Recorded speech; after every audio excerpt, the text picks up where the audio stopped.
Hi, my name is Tyrell Verley. This is my final demonstration video for my YouTube analytics project. A little bit of background information on this project. It is a backend for what will ultimately be a streaming analytics web application. The project aims to gather data about channels and videos from YouTube right now, with the ability to extend to other streaming platforms in the future. That data will then be consumed by the front end of the web application. It's worth noting, though, that the front end is beyond the scope of this project in particular.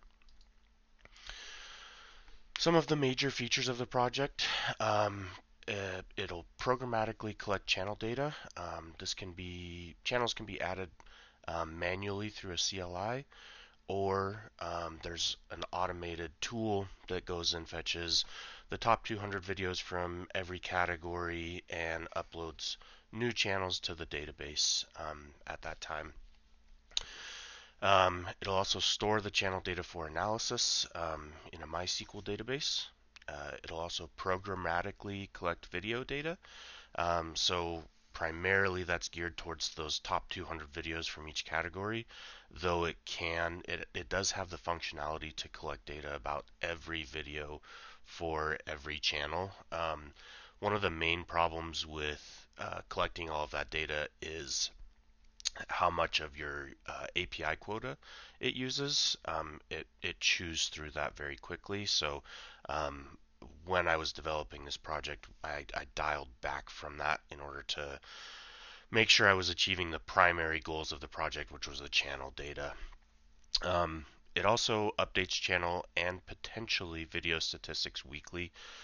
So if a channel hasn't been updated in over a week, it will go ahead and add a new set of statistics so that you can compare those statistics week over week. The same thing for every video. This is probably the largest usage of a tokens quota. So again, I dialed that back.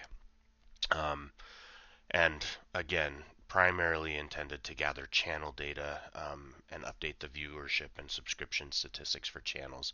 The functionality for videos is there, but it will go through API quotas very, very quickly. A little bit about my development journey. I built this in Python 3.13, a locally hosted MySQL database, but you can have the MySQL database stood up separately. And then some of the libraries I used in a large fashion: PyODBC, the Google API client, Python.env, Pandas, and ContextLib. Some of the challenges and solutions. The largest challenge is probably the API quota. YouTube gives you 10,000 points essentially per day. Different actions against their API consume different point values, and when you reach that 10,000 points, they just quit responding to your requests with data.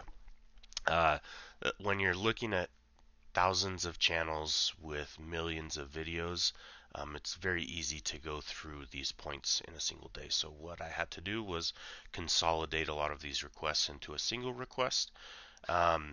And as long as it was related to the same data, so if I was collecting channel data, I could lump a bunch of channels together in one request and retrieve all that data at once. Another challenge was abstractions. One of my main goals for this project was to modularize the project as much as possible. And I was able to do that, but it took a lot more planning than I think I was used to be efficient with my own time.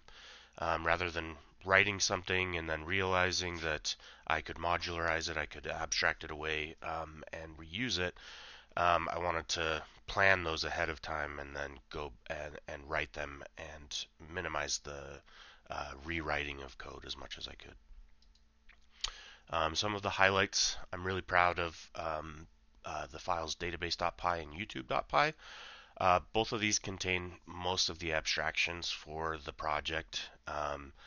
The things I'm probably most proud of in those files are the connection setup and teardown and the API error handling. Those prevented a large amount of repeating myself in my code. In conclusion, this project has culminated in the creation of a backend that will eventually be leveraged by a web application to display statistics and analysis for content creators. The project gave me the opportunity to really build something from the ground up and do so independently. And that also required me to get familiar with technologies that I'm going to see in my career in the future. I was also faced with several challenges that required some unique solutions like the API quota and finding ways to modularize things that are not typically um, super easy to modularize. But again, I'm proud of the fact that I was able to overcome them independently and deliver this project now, having met the requirements that I set out at the beginning of the development process. And now we will hop into some project demonstration. So the two probably biggest files, most important files to the project are database.py and youtube.py. These two files offer most of the abstractions that are used throughout the rest of the project. So for database.py, it's anything interacting with the MySQL database, whether that's getting categories that we've added to it, creating a PyODBC cursor and connection, getting a channel by ID, getting all channels, a lot of functionality that we need to use with our database that we're going to use more than once gets thrown in here so that we can use it throughout the project and in the future use it with the front end of the web application as well. The same kind of thing happens here in youtube.py, except this is the Google side of the house, so anything that we're interacting with Google for, specifically YouTube, gets thrown in here. So getting information about a specific channel, getting all of a channel's uploads, getting the popular videos, getting channels by username, anything like that is kind of going to get thrown into here.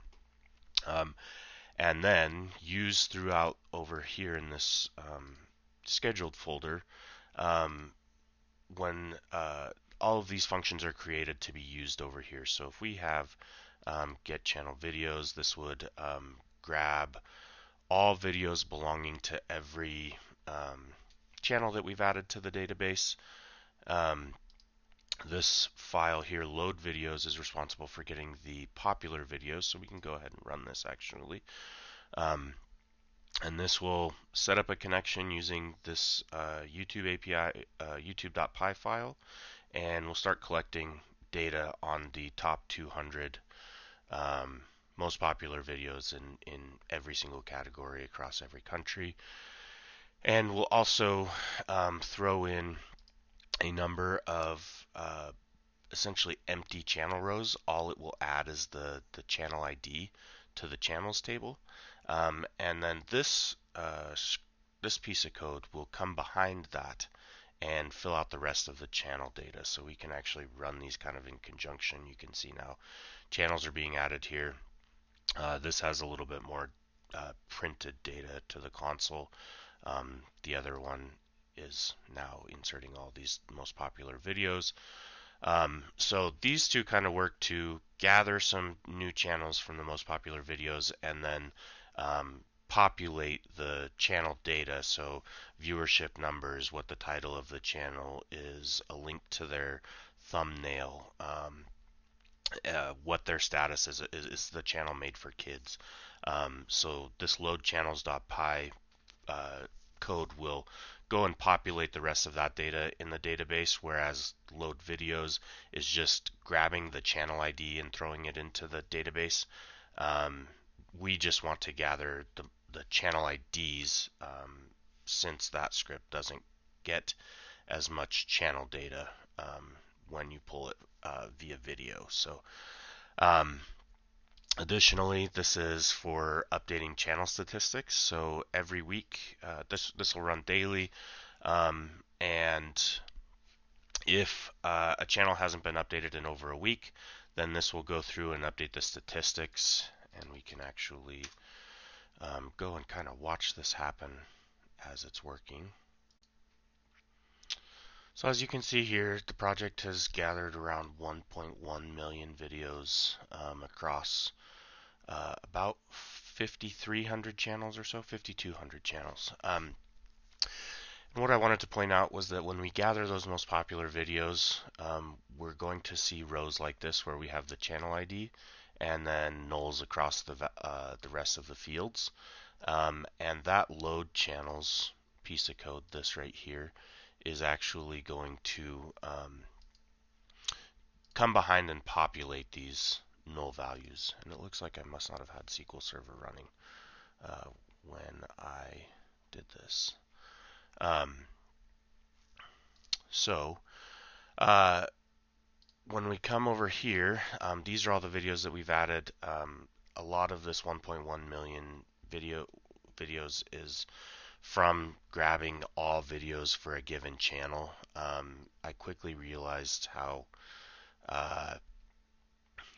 hard that was on my API quota. So I've kind of dialed back from that and focused more on the channels. So this is the result of a fair amount of trial and error with my YouTube API quota. And the one final thing I guess I kind of wanted to point out before wrapping this up is that these abstractions actually allowed me to create some pretty small files.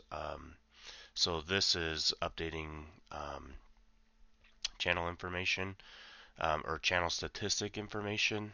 As you can see, this file is actually quite short, and that is purely because I was able to abstract a large amount of that code away from this file in both youtube.py and database.py.